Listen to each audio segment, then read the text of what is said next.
Mesdames, Messieurs, bonsoir. Bienvenue à cette principale édition d'information que nous ouvrons par notre rubrique Sport 246. C'est là l'effectif des athlètes de l'association sportive Stade Mondji qui, au titre de l'exercice 2018-2019, a fait un parcours plutôt satisfaisant. Jean-Jacques Tchodji Rovaria pour plus de détails. La saison sportive 2018-2019 tire à sa fin, ainsi les différentes disciplines sportives, les unes après les autres, rendent leur verdict. À cet effet, comme le veut la tradition, un bilan des activités sportives de Stade Mondji a été fait pour ce club cher à la mairie de Port-Gentil. Ceci étant, pour la section handball chez les seniors hommes, le titre de champion de la ligue de cette discipline a été remporté par Stade Mondji, même chose chez les seniors dames. S'agissant du tournoi de la montée, les seniors hommes ont fini vainqueurs le 19 mai à Libreville. Et pour ce qui concerne la coupe Nicolas Sélé, la première division dames d'handball de Stade Mondji a terminé vice-championne. Quant aux juniors hommes, ils se sont classés 3e au classement général. Pour la 35e Coupe du Gabon, toujours en handball, la première division masculine et féminine de Stade Mondji devrait patienter car l'organisation de ce tournoi annuel qui se tient à Mouila a été renvoyée au 18 ou au 30 août de cette année pour des raisons de financement. En section football, en première division, pour le compte du championnat national professionnel, les poulains du coach Mondro ont fini 3e au classement général. Pour ce qui est du championnat provincial de football, la 3e division de Stade Mondji finira 4e, bien qu'ayant terminé demi-finaliste lors de la Coupe de la Ligue. Au port des objectifs, les juniors se sont suffis avec le rang de 4e au championnat provincial. Et les cadets engagés dès le début de ce tournoi, afin de mieux faire, occupent la 5e place au classement général. Pour finir, les minimes dans ce tournoi provincial de football ont occupé la 3e place. Avec tous ces classements remportés pour ces 246 athlètes inscrits à leur effectif, le bureau directeur de Stade Mondji pense que tout va bien. Stade Mondji se porte très très bien. Nous avons engrangé quand même de très bons résultats. D'abord, notre équipe de handball est repartie jouer la phase professionnelle, l'élite. L'année dernière, nous ne l'avons pas joué. Nos dames également se sont bien comportées. Nous avons terminé le championnat de football en 3e position. L'année d'avant, je pense qu'on était en 10e ou 10e par là.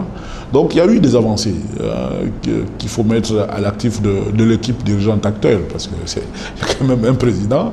La QV 2018-2019, nous pouvons dire que le Stade Mondji se porte très très très bien. À tous les niveaux, même sur la phase financière. Nous avons fait fort avec le peu que nous recevons, notamment de notre sponsor qui nous a beaucoup accompagnés, parce que vous savez bien que nous avons comme sponsor officiel la mairie de la commune, qui nous accompagne donc dans le cadre de sa politique sportive. Effectivement, elle nous a permis, avec sa dotation, de terminer l'année, je dirais même en beauté.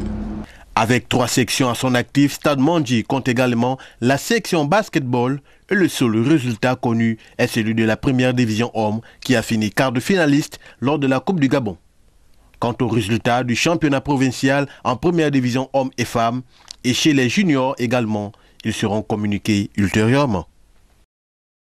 Afin d'assurer l'accès au logement au Gabon, le génie militaire et la Société nationale immobilière ont noué un partenariat public. À cet effet, la zone de Bikélé a été le lieu choisi par la SNI dans l'optique de faire le point de ce site de construction au génie militaire. Après les échanges de la Chambre de commerce avec le réservataire du lotissement de Bikélé il y a quelques jours, la direction générale de la Société nationale immobilière, chapeautée par son directeur général Herman Kamonomono, et le génie militaire ont tissé hier 20 août 2019 un partenariat public afin d'assurer l'accès au logement à nos compatriotes réservataires. Le site de Bikélé a donc reçu hier pour la circonstance la première descente sur les lieux du directeur général de la SNI et son staff technique pour faire le point au directoire du génie militaire.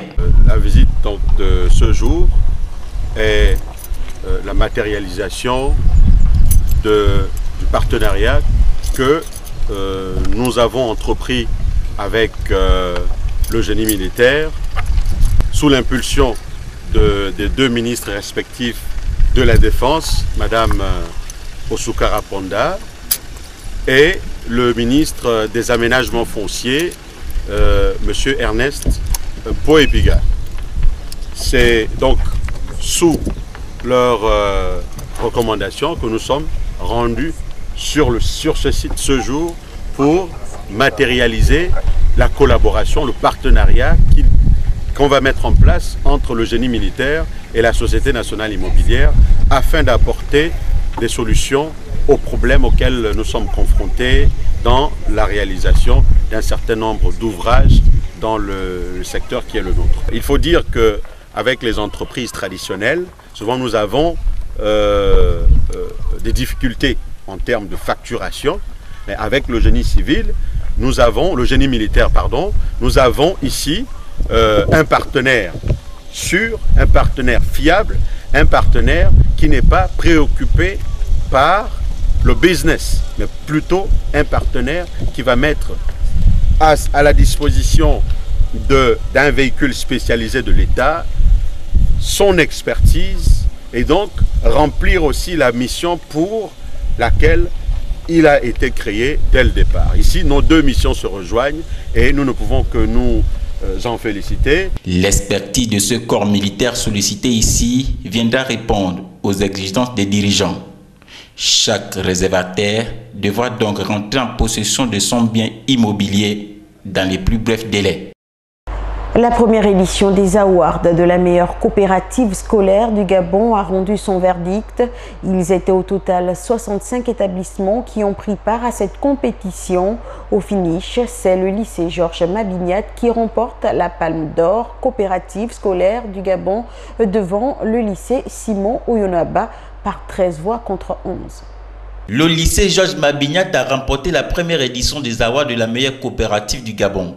La cérémonie de remise de prix a été organisée au lycée national Léomba en présence du président d'organisation de la Semaine internationale de la jeunesse, Andine Zengi Zengi, et du président de l'association des coopératives du Gabon, Emmanuel Bitegué, qui tous deux déclinent ici les motifs ayant conduit à l'organisation de ces awards. La cérémonie d'aujourd'hui a été initiée dans la suite des activités de jeunesse par rapport à la journée, par rapport à la semaine internationale de la jeunesse. Donc aujourd'hui, l'association des coopératives d'école, avec le mouvement Hors Jeunes, a décidé de primer la meilleure coopérative scolaire du Gabon. L'objectif est de promouvoir l'excellence par l'effort. L'objectif est d'inciter les jeunes depuis le bas âge, parce que là on parle de lycée et collège, depuis le bas âge de s'engager pleinement dans la vie associative qui fait partie d'une manière très importante dans la société dans laquelle nous vivons. Il s'agit également de mettre en valeur les jeunes talents, mais aussi de mettre au devant de la scène les meilleures initiatives en ce qui concerne la jeunesse. Plus de 65 établissements ont pris part à cette compétition. Au finish, 8 ont été retenus après des étapes de présélection. C'est finalement le lycée Georges Mabignat qui a remporté cette première édition des Awards de la meilleure coopérative du Gabon devant le lycée Simon Oyonaba de Bitam par 13 voix contre 11. La vice-présidente de la coopérative du lycée Georges Mabignat a livré son sentiment sorti de cette épreuve. Ça fait honneur d'être meilleur, voilà. C'est vraiment plaisir pour arriver à cette victoire, c'était l'union en fait. Vraiment, nous avons travaillé ensemble et voilà, nous avons créé le rassemblement déjà et nous avons créé l'esprit d'équipe. Il faut le dire comme ça. Rappelons que la Semaine internationale de la jeunesse a été initiée en 1898 par les Nations Unies et a pour objectif l'intégration du jeune dans le processus de la prise de décision et de création de richesses. Crise politique au Soudan, l'Alliance pour la liberté et le changement, fer de lance de la contestation soudanaise, a pris sa décision. 5 civils, 4 hommes et une femme ont été choisis pour siéger au sein du Conseil souverain. Leur mission est de piloter la transition politique. 5 civils, 4 hommes et une femme choisis pour siéger au sein du futur Conseil souverain. L'Alliance pour la liberté et le changement, fer de lance de la contestation soudanaise, a pris sa décision. Tous auront la lourde mission de piloter la transition politique. La liste doit encore être transmise au Conseil militaire. Dans ce genre de situation, lorsqu'il y a un mouvement de foule et que ce mouvement de foule a du mal à se structurer, quand on a du mal à se structurer, on a du mal à trouver des dirigeants, on a du mal à trouver des gens sur lesquels il y a une sorte de consensus. Une liste pour l'heure définitive, elle a été acquise après de longues négociations et de nombreuses divisions, notamment sur la question si oui ou non il faut accepter des candidats appartenant à des partis politiques. Mais après des heures de réflexion, tous se retrouvent autour de ces 5 personnalités, pratiquement toutes peu connues du grand public. C'est un petit peu normal qu'on prenne des gens quasiment pas connus parce que sûrement que si on regarde bien, tout ce qui au Soudan a été plus ou moins proche, assez connu, donc, est forcément d'une manière ou d'une autre mêlé au pouvoir, mêlé à la corruption. Donc il faut chercher. Donc finalement, vous tombez sur des gens qui sont très peu connus. Je crois que c'est pas toujours une règle qui marche très bien.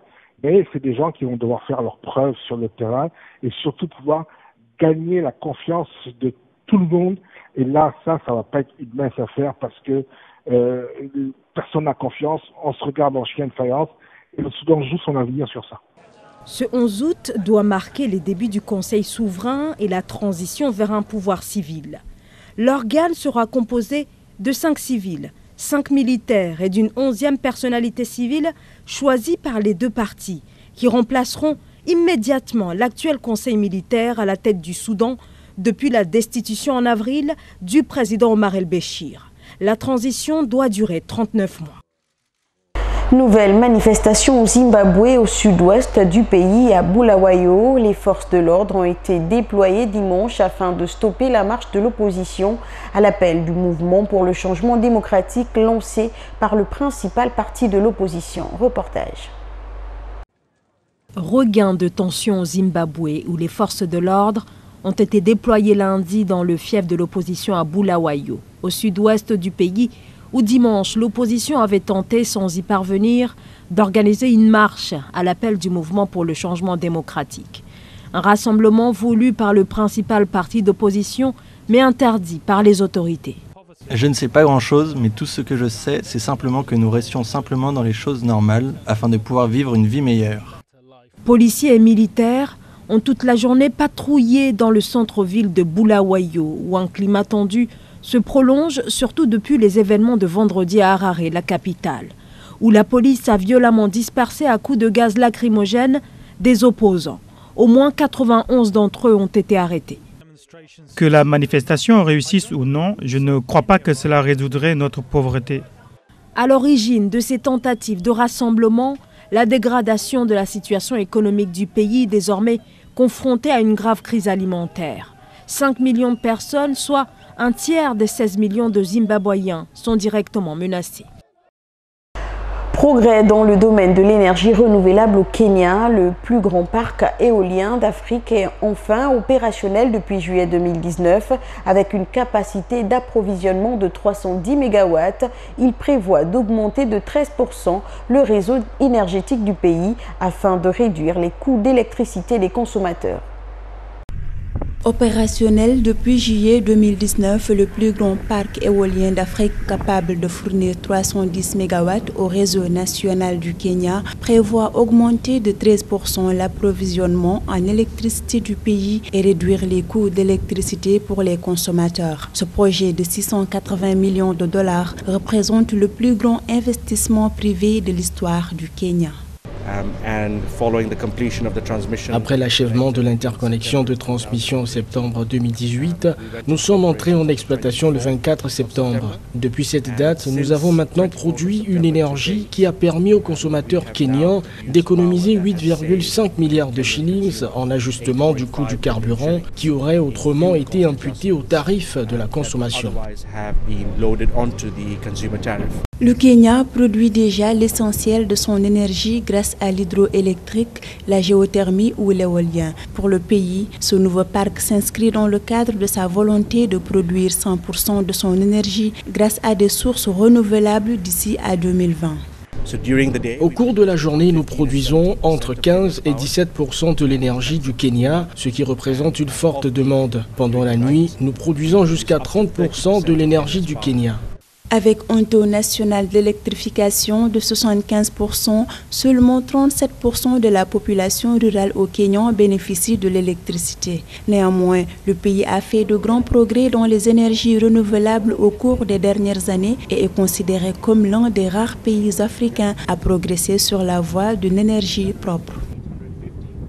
Nous voilà arrivés au terme de cette principale édition d'information. Merci d'être resté des nôtres. L'actualité se poursuit sur notre page YouTube Top Benje Gabon officiel.